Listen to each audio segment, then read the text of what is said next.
तो इस एपिसोड की स्टार्टिंग में हम देखते हैं कि उस एंड डीमन स्पिरिट से लड़ता हुआ ये चिंग जान चुका होता है कि आखिर से लड़ने के मैकेनिज्म और रूल्स क्या थे।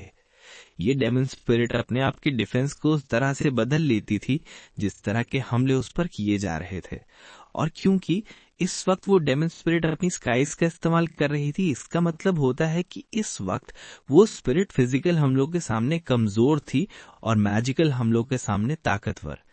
कि ये जिंग तभी उससे बच के लगातार बहुत सारे फिजिकल अटैक्स उस पर कर देता है जो इस बार सच में काम किए थे। कि तभी ये चेक पाता है कि वो मारी नहीं रही थी बल्कि वो पहले से बदल रही थी, यानी वो अपने सेकंड फेज में आ रही थी, जो कि नॉर्मली बॉस मॉन्स्टर्स का काम होता है।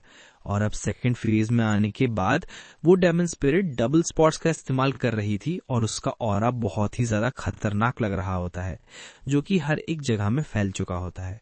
और ये जिंग अपने सामने ये भयानक नजारा देखकर सोच रहा होता है कि मॉन्स्टर की चीख की वजह से मेरा सुनना तो मुश्किल हो ही गया होता है, पर मेरी नजरें भी अच्छे से काम नहीं कर पा रही। क्या मुझे अपनी जिंदगी बचाने के लिए ब्लड क्लैंक को डीएक्टिवेट कर देना चाहिए?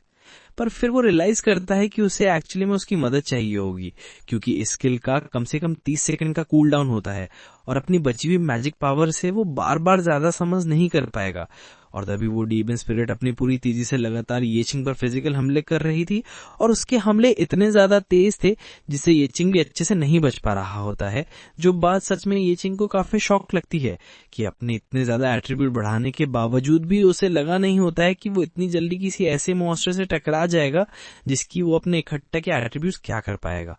और फिर वो उसके पास मौजूद आर्टिफैक्ट मैरिनेटिंग प्लांट की रीजनरेशन एबिलिटी का इस्तेमाल करता है, जिससे ये चिंग की घाव तो ठीक हो गए थे, तो अब उसे पूरी कोशिश करनी थी कि वो उस मॉन्स्टर से कोई भी हिट ना खाए। कि तभी ये चिंग नोटिस करता है कि उसके शरीर के अंदर आ रही सूजन से वो डेमन स्पिरिट घबरा रही थी। जैसे ये चिंग जान पाता है कि ये अपनी सेकंड फॉर्म की डेमन स्पिरिट रोशनी भरी चीजों से डरती थी, कि इसे हीलिंग मैजिक से आ रही छोटी मोटी रोशनी से भी डर लग रहा होता है, जिससे वो उस पर हमला करने के लिए करीब तक नहीं आ रही थी। जिससे ये चिंग को एक बहुत ही मस्त आइडिया आता है और फिर वो अपने फायर मैजिक का इस्तेमाल करता है, और वो डेमन स्पिरिट ये देखकर खुश हो जाती है, क्योंकि उसने ऐसा कह रखा था कि ये चिंग कभी भी उस फायरबॉल्स को फेंक नहीं सकता, क्योंकि ये चिंग के शरीर से अलग होने पर वो डेमन स्पिरिट खुद उस फायर को मैनिपुलेट कर सकती थी। पर ये चिंग का यहाँ पर ये आइडिया नहीं होता।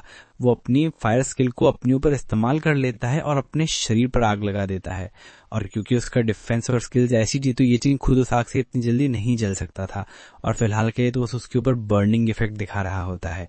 और अब ये चिंग फटाफट भागने लगता है उस डीमन स्पिरिट की तरफ, जिसकी खुद ये चिंग से फटी पड़ी थी, और वो भी फटाफट उससे डरकर भाग रही थी।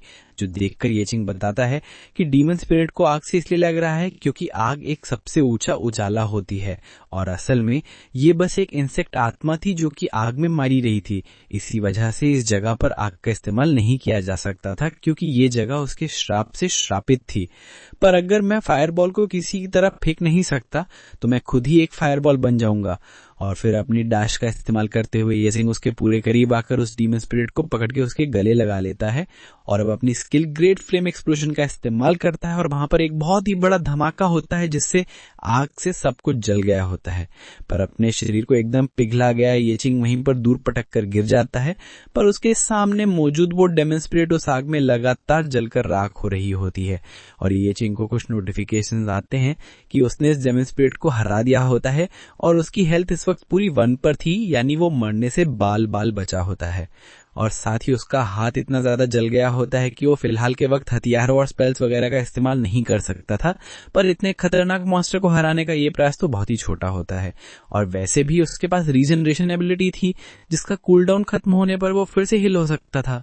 कि तभी उसे याद आ रहा होता है कि उसे फटाफट इस डेमन स्पिरिट को रिसाइकल करना होगा उससे पहले कि आग में जलकर राख हो जाए।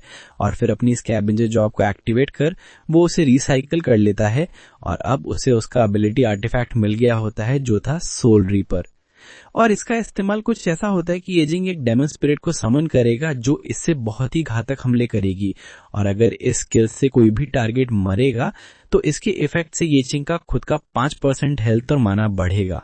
और ये चीज अगर 5 बार से ज्यादा लगातार हुई तो येचिंग 1 सेकंड के लिए एक नीरा का स्टेट में चला जाएगा, जिस 1 सेकंड में उस पर कोई भी फिजिकल हमलों का असर नहीं होगा। पर अगर स्किल का इस्तेमाल करने के बाद वो किसी भी टारगेट को मार नहीं पाया तो इससे उसका बराबरी का बैकलैश भी मिलेगा, और ये वाला आर्टिफैक्ट येचिंग की आत्मा के साथ जुड़ा होता है, जिससे वो किसी को भी नहीं दे सकता था। और येचिंग ये भी पाता है कि इस बार के कार्ड्स उसे सच में कितने अलग मिले थे, जो कि एक तरह के आत्मा के साथ का कॉन्ट्रैक्ट थे। और इस स्किल का इस्तेमाल तभी करना पड़ता था जब काफी सारे लो लेवल के सोल्जर्स झुंड में हो, जिन्हें वो एक ही बार में निपटा पाए। पर अगर स्किल के अटैक से कोई मारा ना गया तो उसका बैकलैश इतना गंदा होता है जिससे येचिंग ज्यादा कुछ मैच भी होने पर मारा भी जा सकता था। इसलिए उसका इस्तेमाल सिर्फ सही वक्त पर ही किया जा सकता था।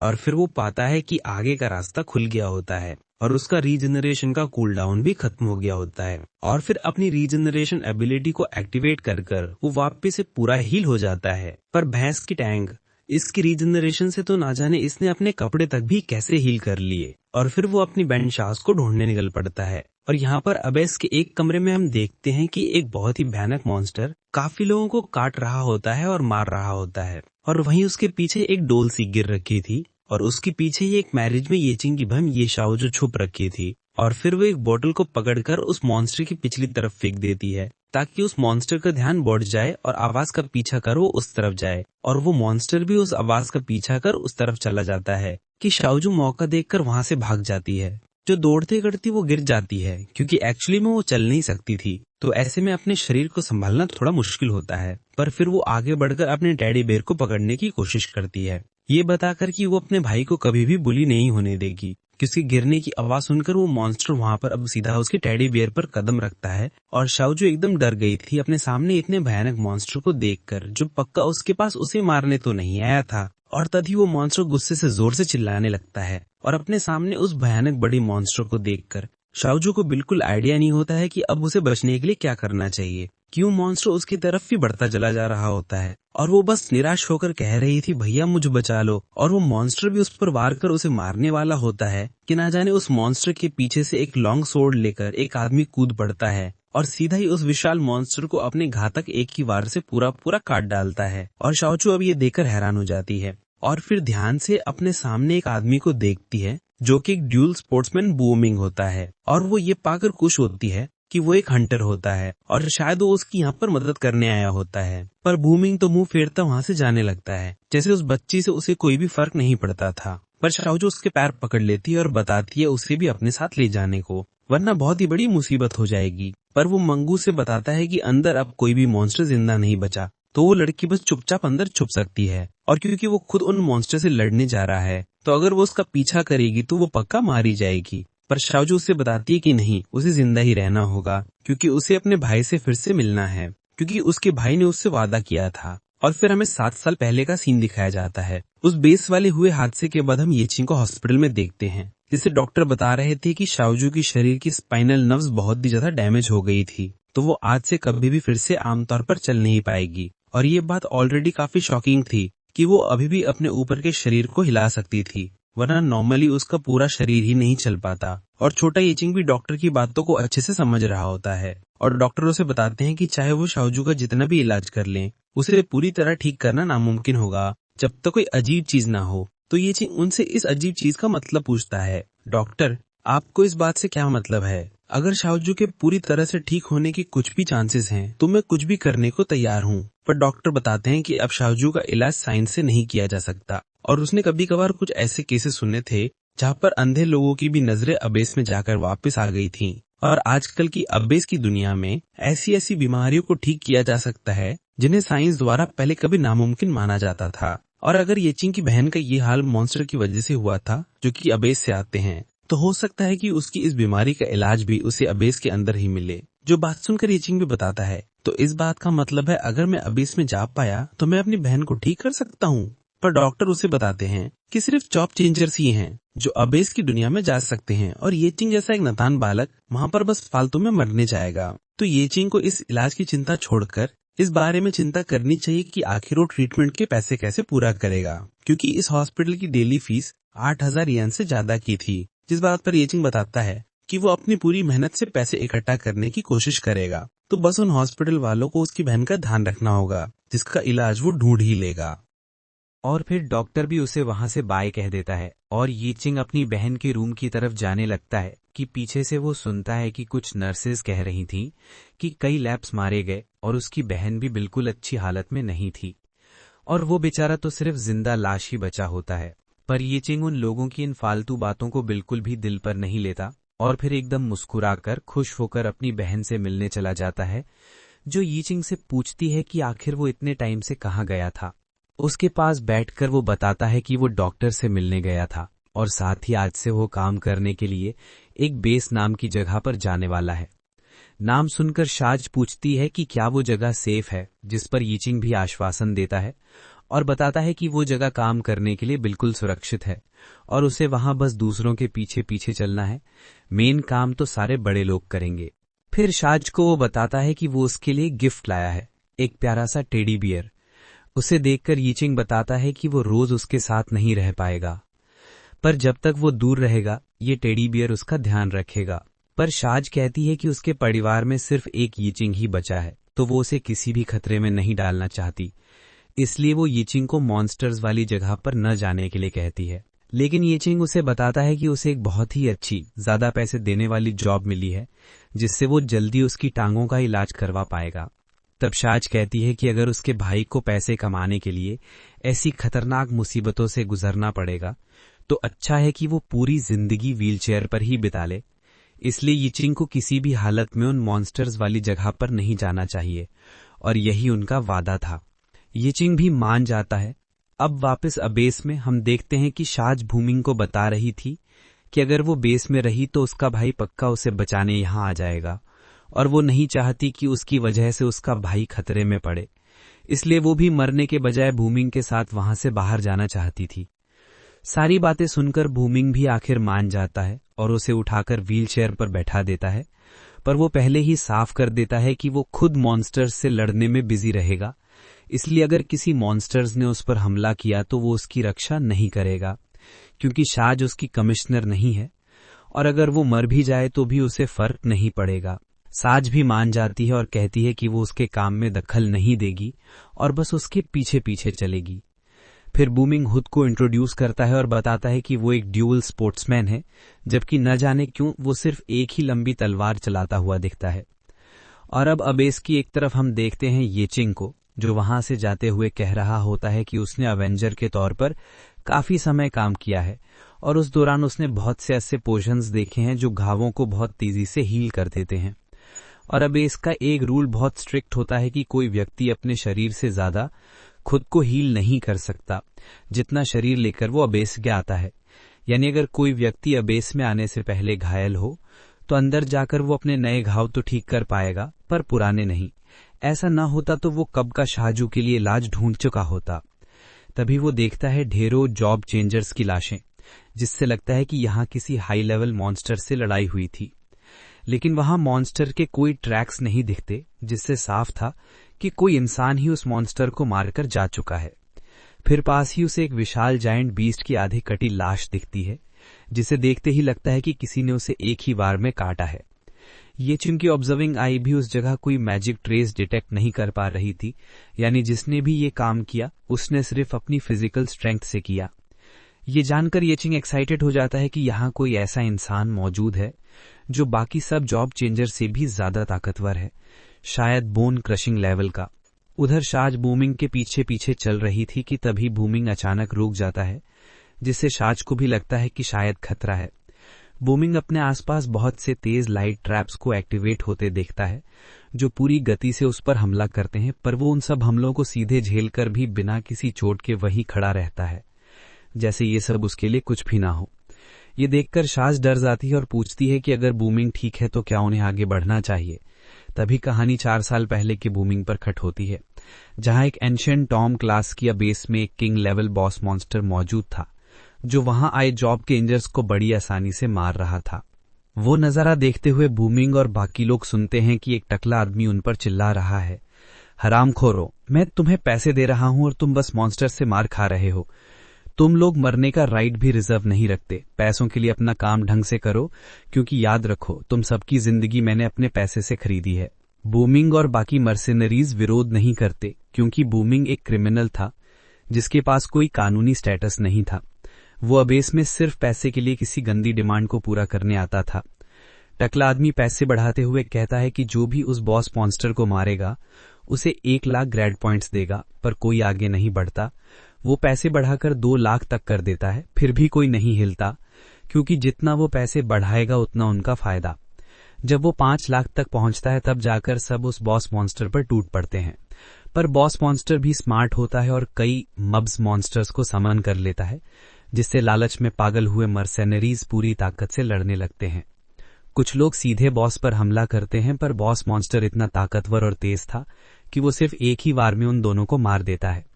और तभी उससे लड़ने के लिए वहां पर बोमिंग भी आ जाता है, जो कि आया तो एकदम स्टाइल में होता है, पर अगले ही पल वो मुंह खाकर दूर पड़ता है।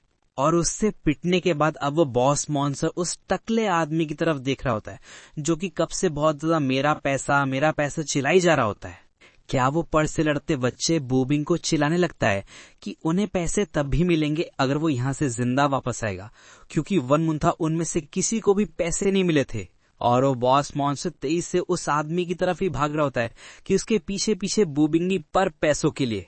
पर उससे पहले वो बॉस उस टकले को कुछ कर पाता, वो मिंग अपनी पूरी तेजी और ताकत से आकर सीधा उस लॉन्ग स्पॉट को उस बॉस में दे देता है और फिर अपनी पूरी ताकत लगाकर वो उस बॉस को वहीं पर मार देता है।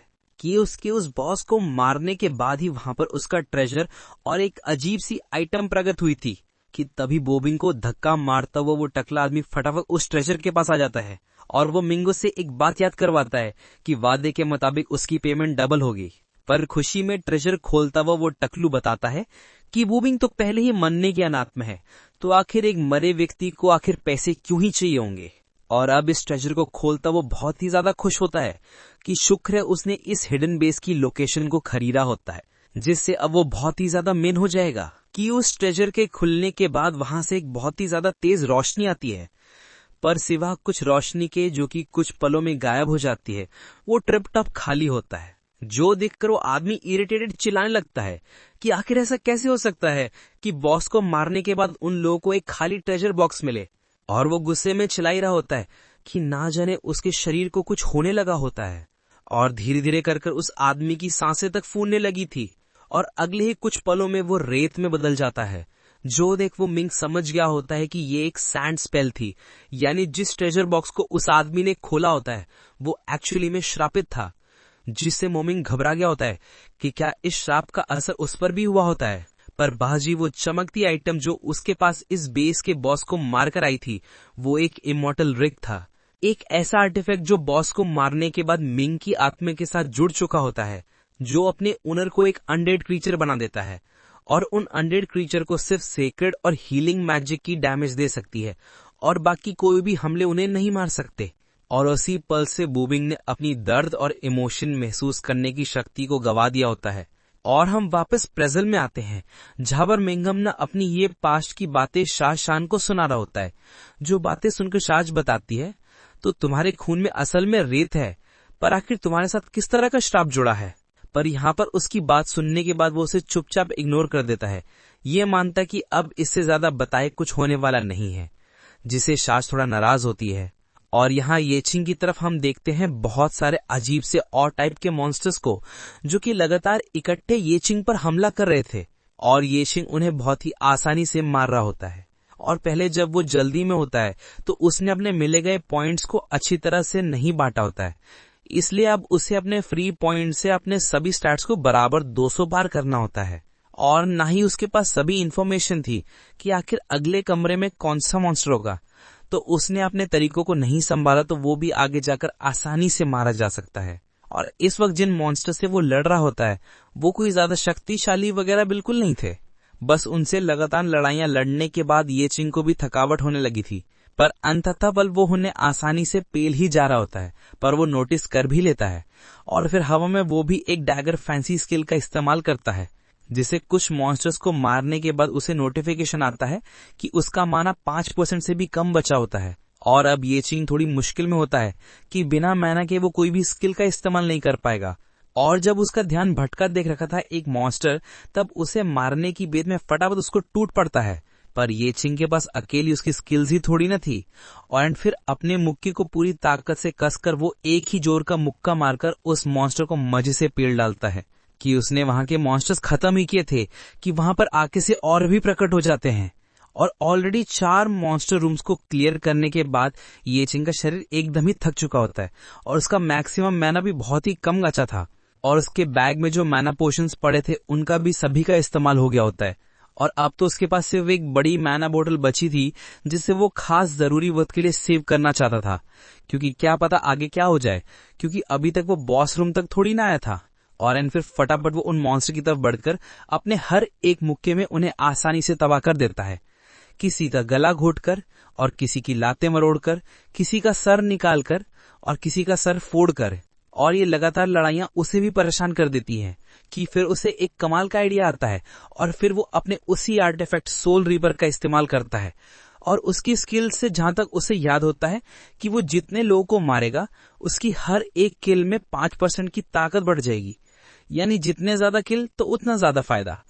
और फिर वो छोटा सा सोल रीपर आकर बहुत ही तेजी से जाकर लगातार रास्ते में आए हर एक मॉन्स्टर को मार देता है, जिसके इफेक्ट से ये चिंग का हेल्थ और मैना दोनों ही वापस रिस्टोर हो गए थे। और सोल रीपर ने इतने ज्यादा मॉन्स्टर्स को मार दिया होता है कि ये चिंग का हेल्थ और मैना दोनों ही फुल हो गए थे, जिसकी बहुत अब तब ये चिंग का बड़ा वाला पोर्शन बच गया होता है कि तभी चलते चलते उसके पैर से कुछ टकराता है।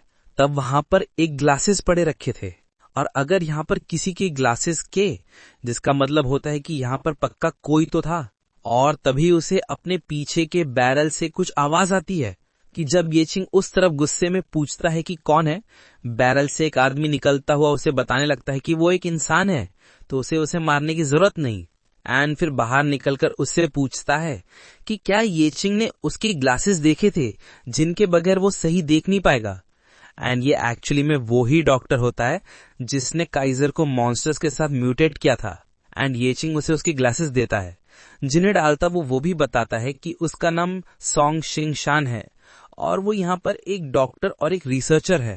पहले मुझे पता नहीं चल पाया कि आखिर यहाँ पर क्या हुआ, पर अचानक ही मेरा वार्ड बहुत से मॉन्स्टर के साथ भर गया होता है, बिल्कुल उन्हीं की तरह जिन्हें तुमने अभी भी मारा होता है।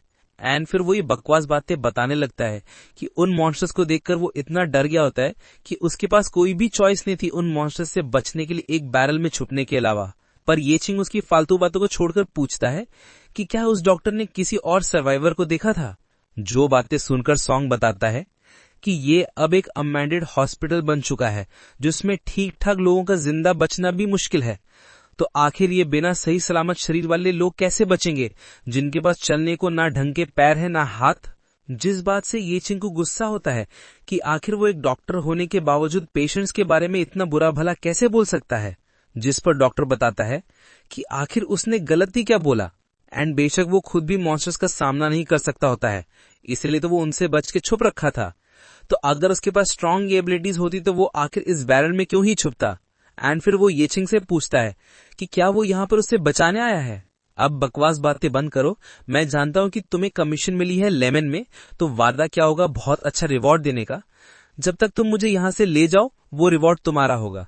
जिससे ये चिंग को पता लग गया होता है कि इस डॉक्टर को लग रहा होता है कि यहाँ पर इस जगह उससे काइजर ने भेजा होता है। और ये चिंग को याद आता है कि काइजर को मारने के बाद उससे 150 एट्रीब्यूट पॉइंट्स भी मिले थे और साथ ही एक अजीब सी प्लेट जो कि लियोनार्ड हंटर ग्रुप का एम्ब्लेम होता है।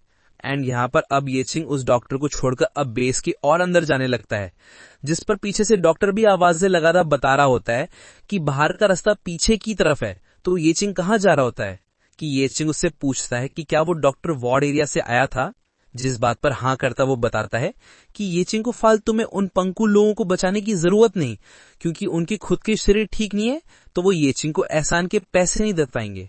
पर ये चिंग उसे बताता है कि वो अंदर जा रहा है क्योंकि उसकी बहन भी अंदर मौजूद है। जो बात सुनकर उस डॉक्टर को भी अंदाजा हो जाता है कि ये चिंग यहाँ पर उससे नहीं बल्कि अपनी बहन को बचाने आया होता है और वो कोई लियोनार्ड से नहीं होता है।